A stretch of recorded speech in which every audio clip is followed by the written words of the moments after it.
You are listening to a Beach Glass Media podcast.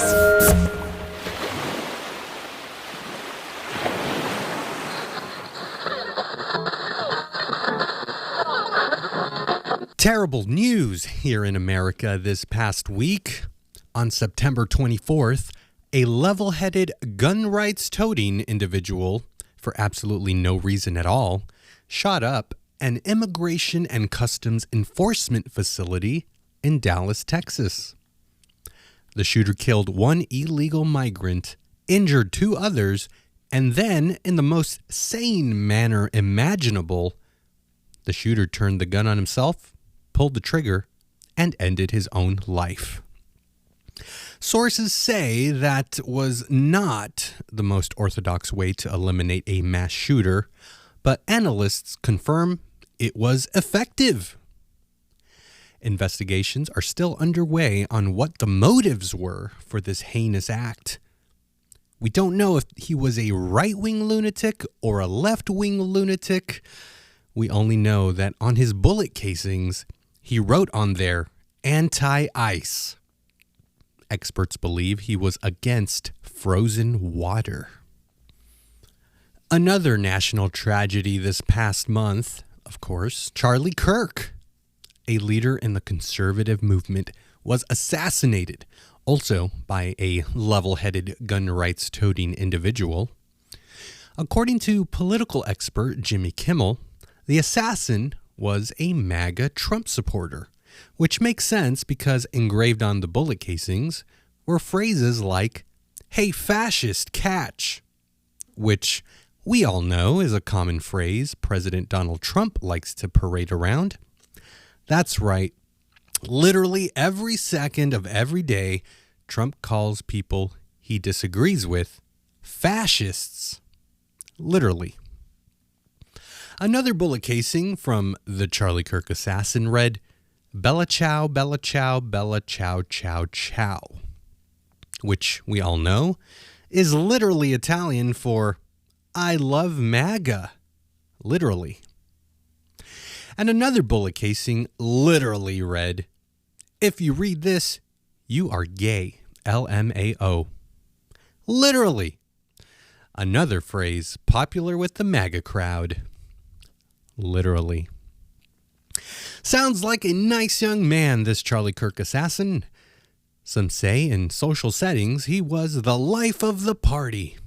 And by some, I mean his trans furry boyfriend. And obviously, we still don't know if the assassin was a right-wing lunatic or a left-wing lunatic.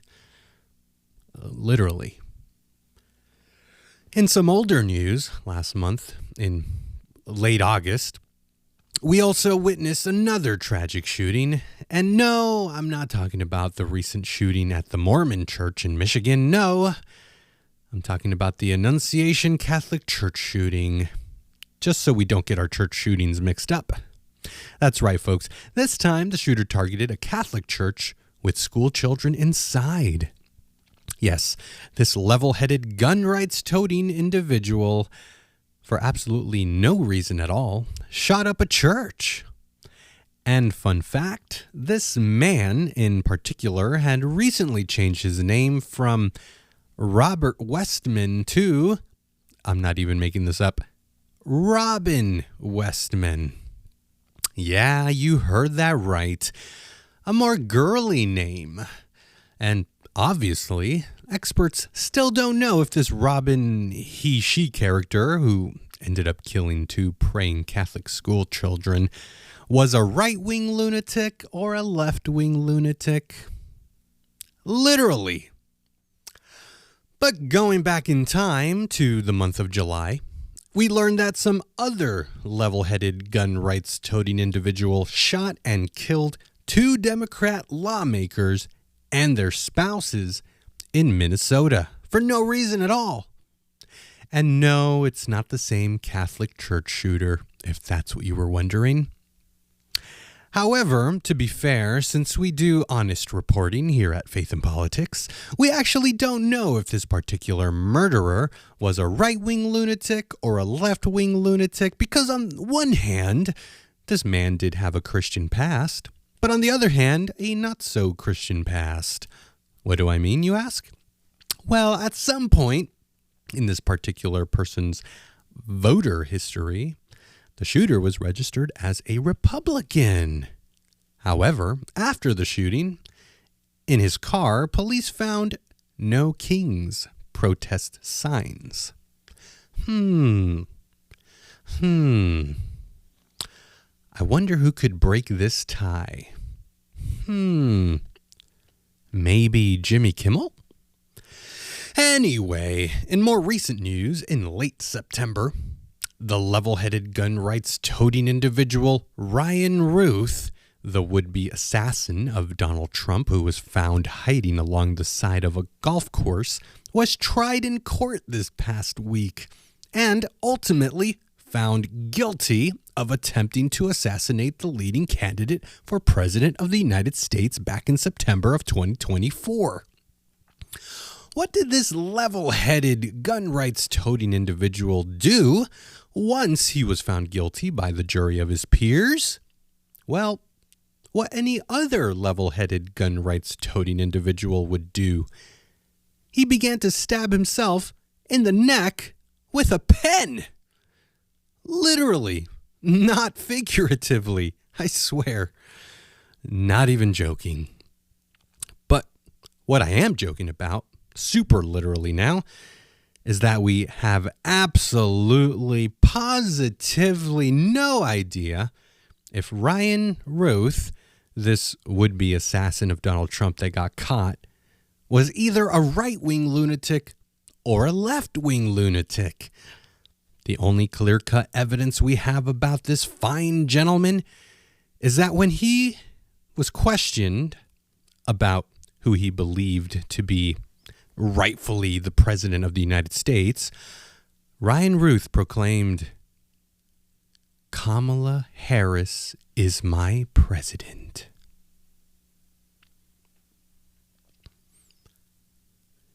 My name is Andrew Reyes, and this is Faith in Politics with me, Andrew Reyes.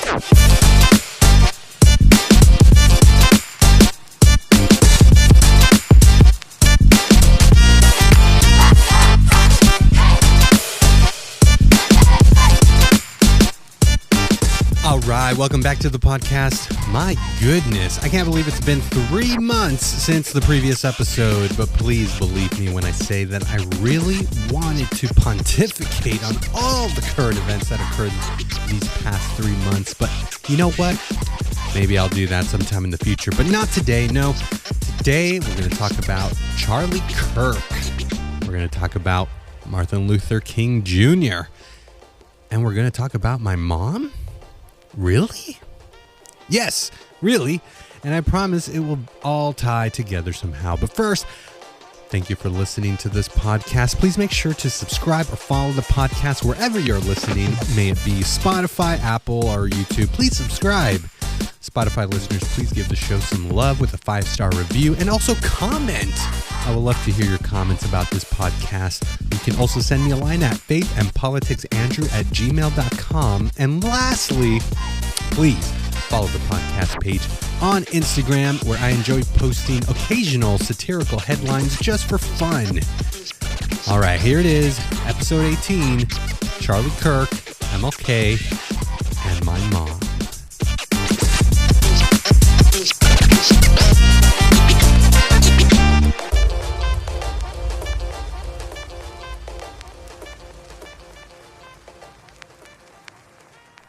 All right, so today I wanted to talk about my experience with the tragedy of the assassination of Charlie Kirk, because as a customer of mine put it, as I was delivering the mail the day after the assassination, he said to me, "Man, this is like your generation's JFK."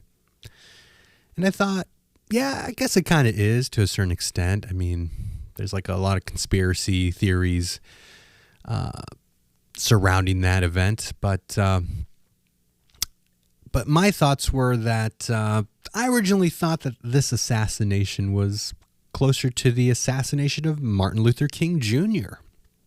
However, Upon learning about the personhood of MLK and reading various posts regarding the juxtaposition of Charlie Kirk and MLK, I think I've come to the conclusion that Charlie and Dr. King are actually not the same kind of person. I think we can say that, they were both political, yeah. However, when it came to their personal moral character, I believe a distinction can be made. Before I get to that point, though, as I mentioned, I first want to tell you about the whirlwind of emotions I had from the assassination of Charlie Kirk. It was something I don't experience every day. This was truly something different for me. If you've ever experienced a loved one passing away, you know the deep sadness that surrounds that. And if you have a loved one, or let's say a loved one who is still alive, but maybe on the verge of passing away due to, medical reasons, in which doctors have explained to you that, hey, there's really nothing more that we can do for this person. So, just say your farewells. If you've been through something like that, in that moment or that small period of time that you have left with that person, it can be a very difficult one. It's that coming to terms with knowing the fact that you will never see this loved one again, that you will never have a conversation with this loved one again, that you will never touch them or hug them or hear their voice or hear what they have to say to you or be able to tell you, what's been on their mind, what they're thinking about, or be able to make plans with this person ever again. It's just sad. Maybe we've experienced this feeling with, if not a person, perhaps we've experienced this feeling with a pet. People do love their pets very much. I understand. So I think it's safe to say that this feeling that I'm talking about is universal.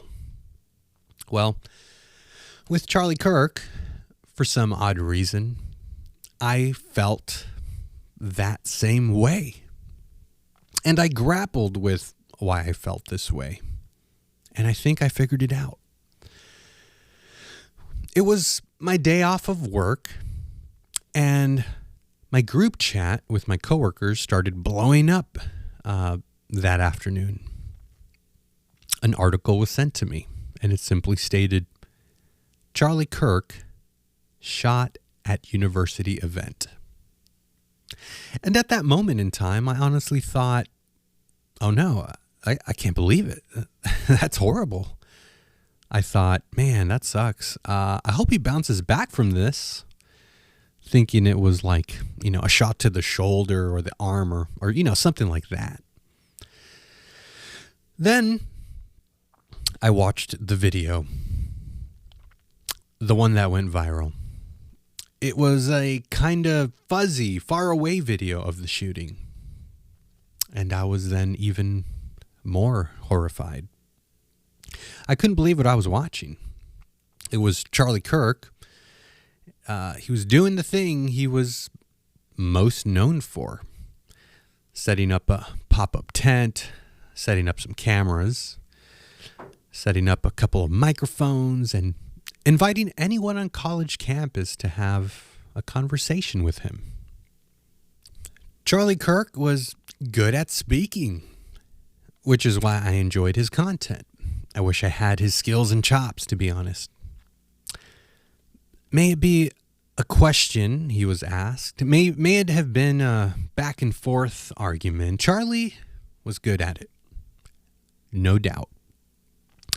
And then Charlie Kirk got shot in the middle of doing one of these public open air events in front of a giant crowd. It was a really bad scene to watch. Then, in my text message group chat, someone sent me a more up close and personal video of the shooting. And I kid you not, to this day, I wish I hadn't watched that video. It was graphic. It was gruesome, and it was the moment captured in 4K of a person I watch online for maybe 5 years or so, here and there, occasionally. But I watched him die on my smartphone screen. It was bad, and I don't recommend anyone watch the video.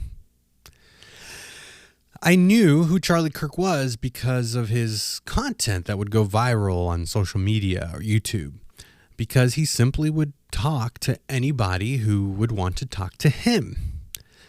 Some say he was controversial, but if you really pay close attention to the things he would say, it really was not controversial in the slightest, which I think was the main reason why this affected me so much.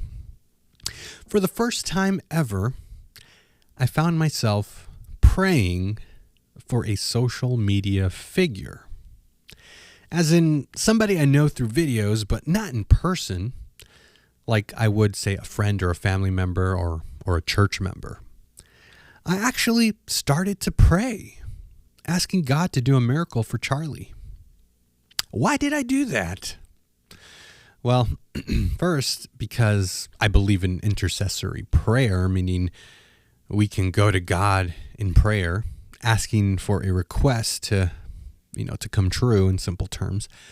But also, I prayed because I knew what Charlie Kirk represented in the culture. Not only did he represent a foundational, constitutional, conservative movement in the United States, but he also represented Christianity. When Charlie Kirk would debate students, he would sometimes stray away from religious answers and stick with data, logic, and reason. But in his later years, like, say, late 20s, early 30s, you can see that Charlie Kirk moved more toward this idea that the reason for America's flourishing as a nation, foundationally, always ties back to either God, godly principles, or a central belief in Christianity. Now, maybe not Christianity precisely when it comes to the founding fathers of this country, but definitely a belief in God, which guided the founding fathers to, for the U.S. to become an independent nation and to form the Constitution of the United States. Charlie Kirk truly did, I believe, almost single-handedly help young people move back to conservative values, Christian principles, and help them to see the United States through a lens that says, hey, America is a great nation. Not because of its history, because, there's some hazy kind of bad history, just like any nation.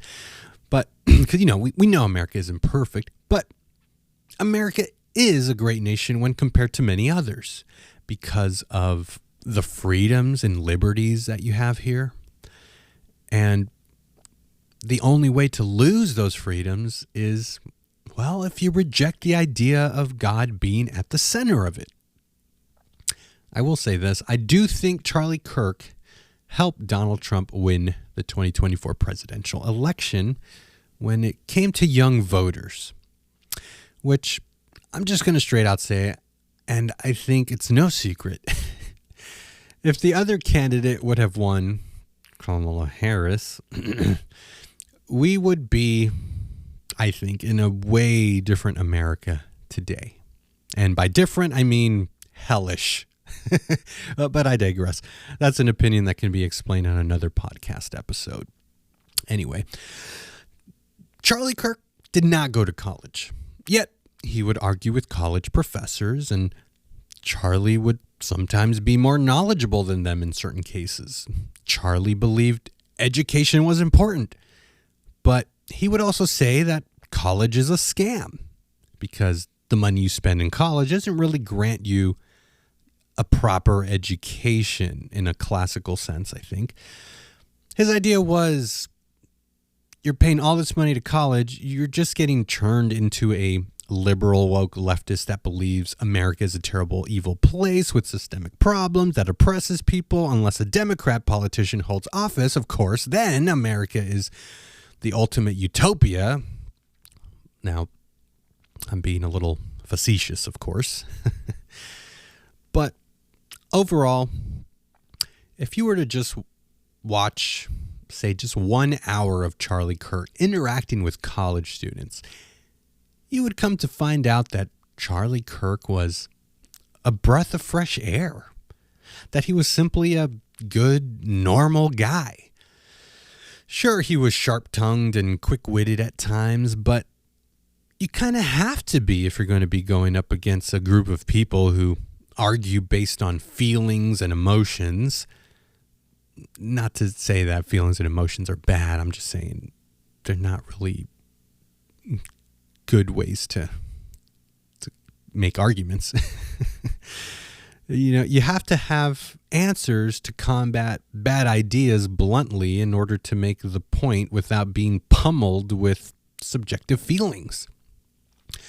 Charlie was more concerned with objectivity because he believed truth matters. Or at least truth over subjective feelings is more important. Charlie was the kind of guy a lot of us wished we could be. He was an entrepreneur. He started with nothing, but worked hard, worked on getting educated in what he believed in, and built a company almost single-handedly. And it was called Turning Point USA. And it worked. He made it work. And unbelievably, it is still going strong today, maybe stronger than ever now. Even as I record this episode, even 3 weeks after his death. I noticed he had special guests on his podcast, The Charlie Kirk Show, and it took the number 1 spot in the, on the charts. I thought that was interesting. So I think the main reason why his death hurt the most is the simple fact of something we as Christians believe about our faith. It is this: when you're a Christian, a follower of Jesus, everyone else who shares your same faith, who believes in what Jesus did on the cross and believes in the resurrection and what that means, all of us who believe in him, well, we're family. In Christianese terms, Charlie was a brother. Christians believe we are all brothers and sisters in the faith. And when Charlie died, because he was so outspoken about his Christian faith in God, we knew we had lost a family member. And we lost him simply for talking about the one thing that unites his fellow Christians. Simply for using his First Amendment freedom of speech to talk about why he believes America is great, and talking about because of the reasons why he puts his faith in Jesus. And that's probably the 2 big reasons why I think he was taken out. Charlie was a good man. He was a husband, a father of 2. He wanted to see America become a better place for his kids and for everyone. He wasn't hateful. He was respectful. He was normal. He was an American patriot. Growing up in public school, we celebrated Martin Luther King Jr. Day, and we learned that he too wanted to see America flourish. Obviously, MLK had a big hand in leading a movement for civil rights in America, which we can all say was a great thing for America. A few things that I liked and admired about MLK is his view on the use of nonviolent resistance against discrimination. I think it was an effective move for his cause. And not to sound cliche, but the other thing I admired about MLK was a quote attributed to him, which always comes to mind immediately when I think about MLK, which you probably already know which one I'm talking about, but it's his quote that says this: "I have a dream that my 4 little children will one day live in a nation where they will not be judged by the color of their skin, but by the content of their character." The part that usually gets emphasized is the being judged not by the color of your skin, but by the content of your character, which I must say is in fact that part of the quote that really speaks to me. I agree with that sentiment. What you look like should not matter whatsoever. But what matters in life when it comes to living in a virtuous way, so to speak, is how you conduct yourself and treat others, which basically defines your character, or in layman's terms, defines who you are. You can be a good person, you can be a bad person. You can have good character or bad character.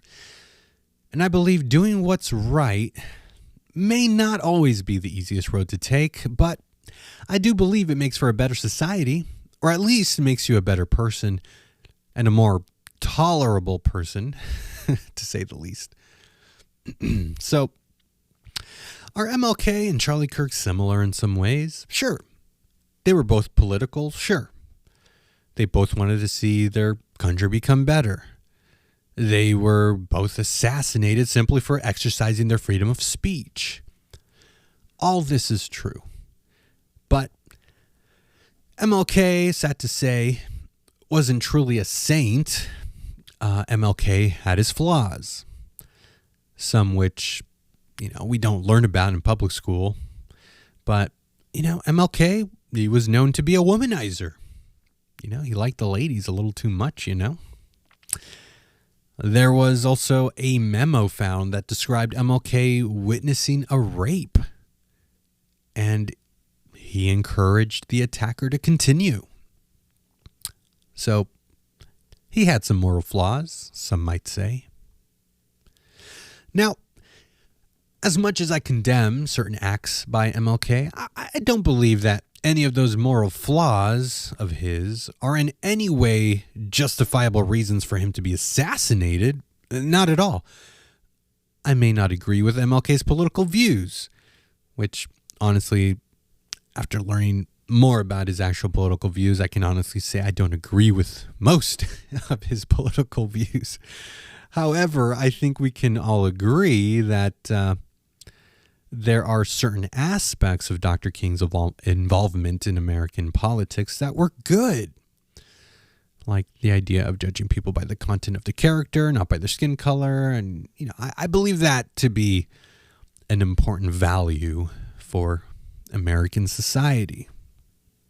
Now, you may not agree with Charlie Kirk, but you have to admit that simply having a dialogue, a conversation on college campus where, the idea is college is a place where you should get your ideas challenged, and you should be able to have universal ideas discussed openly and freely, which is what Charlie Kirk did, is not a reason worthy of being shot and killed.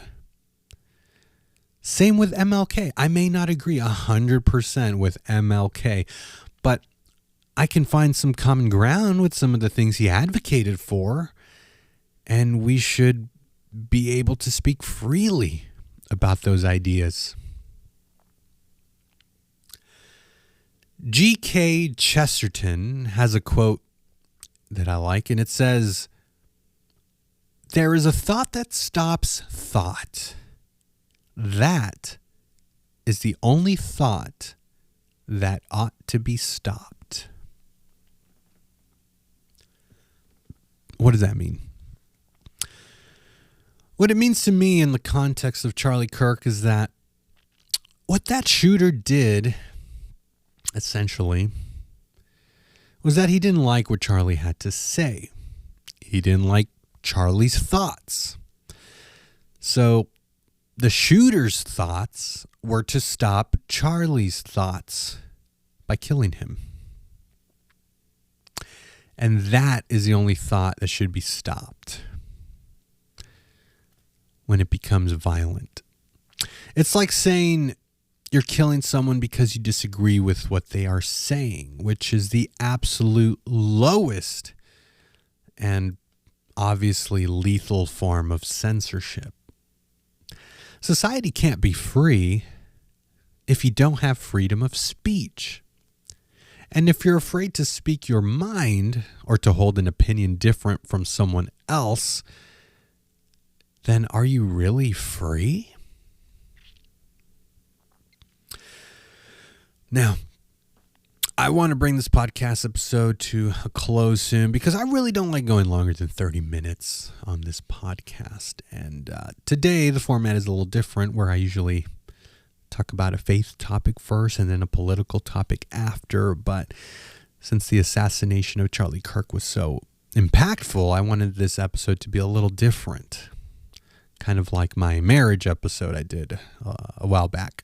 Anyway, at this point, you might now be thinking, Andrew, you titled this episode Charlie Kirk, MLK, and My Mom. When are you going to talk about your mom? Okay. Here it is.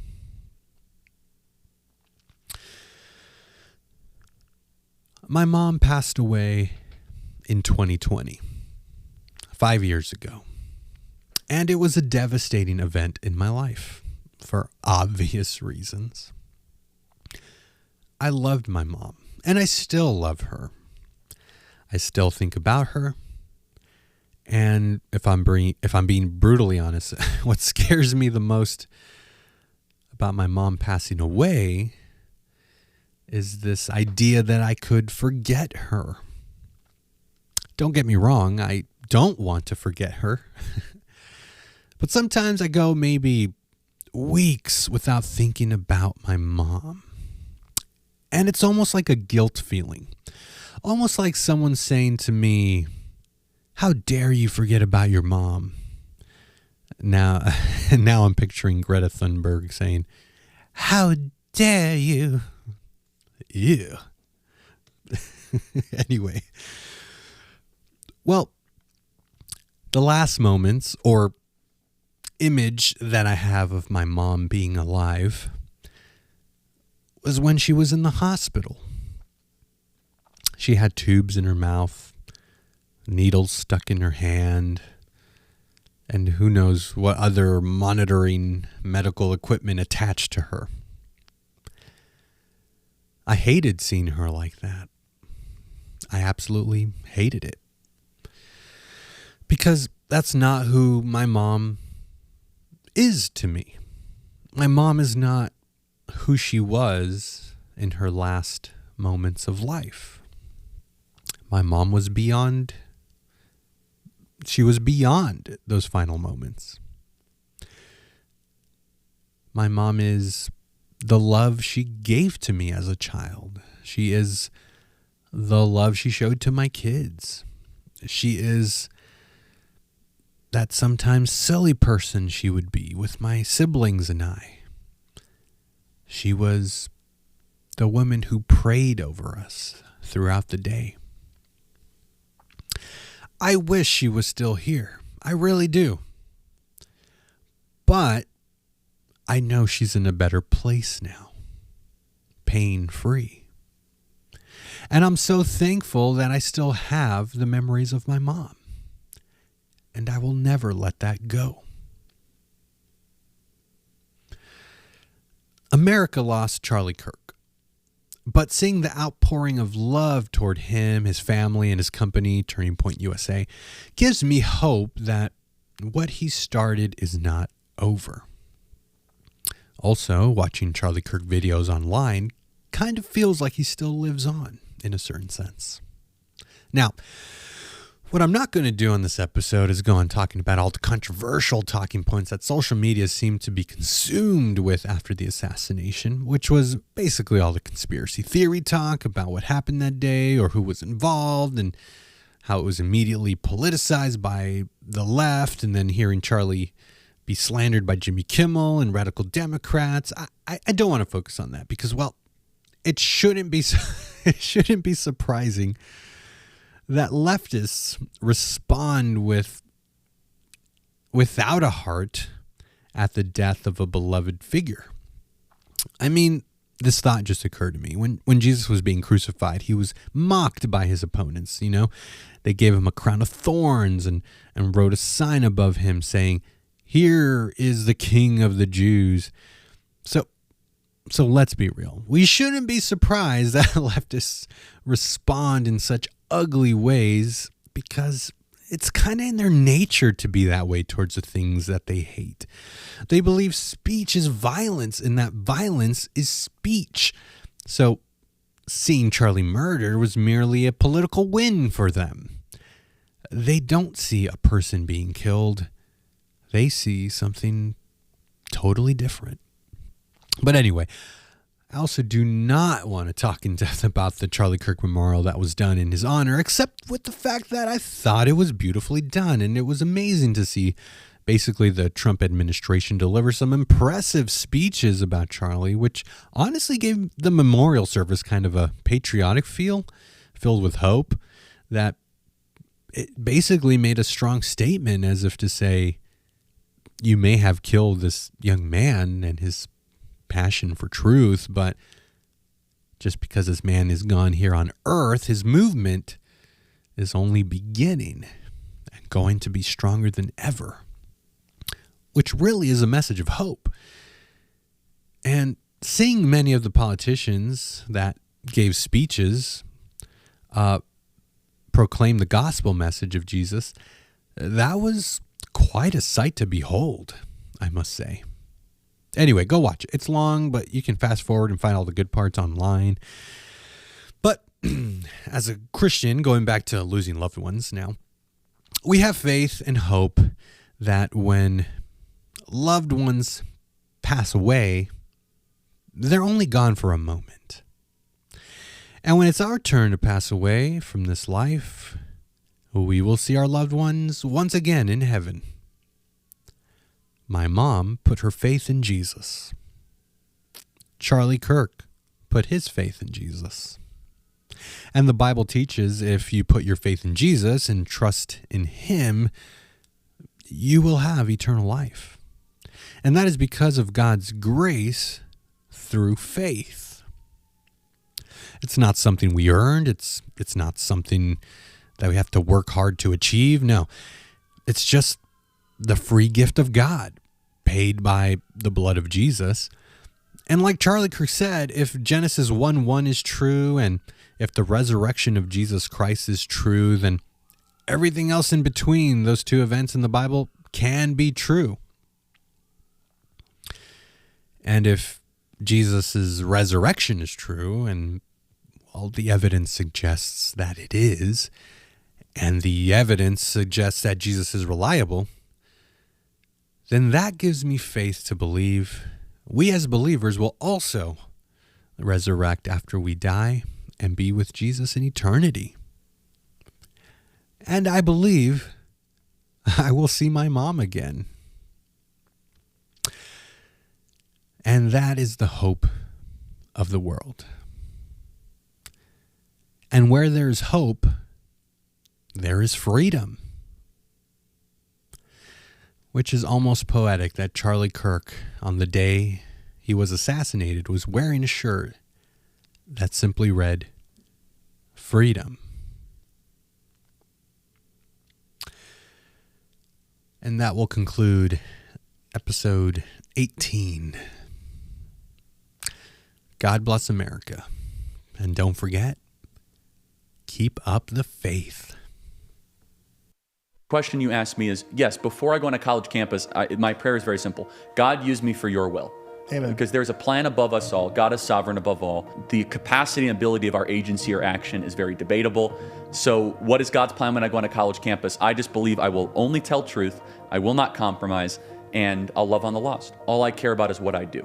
And what I do is I fight. And I know what God calls of us. So the specific teachings of Christ is go make disciples of all nations. I'm trying my best to do that. And I'm trying to do it first in this nation because this nation impacts every other nation on the planet. Jesus called us to love children. Jesus called us to tell truth. Jesus called us to contest in the public square for his purposes. So I care about what God thinks of me. I literally don't care about what people say about me. I couldn't care How less. long did it take you to get to that point? Years. Yep. It takes years. You grow a thicker skin or you start to realize what really matters in life. I mean, I've had an unbelievably blessed life. Been doing this now, it'll be 12 years on June 5th. Such a young man to do it. So young. Yeah, so praise God. I mean, I've been all across the world. I've met with world leaders. I've flown in Air Force One, got to know a president. I have an amazing family, the podcast, Turning Point USA, all that stuff. And so you experience that and you're like, what actually matters? What matters is your relationship with the divine, your relationship with your family, your kids, and maybe a close collection of friends, and your relationship with the truth. How do you want to be remembered? I mean, if I die? Everything just goes away. How would you, if you could be associated with one thing, how would you want to be remembered? I want to be remembered for courage for my faith. That would be the most important thing. The most important thing is my faith in my life.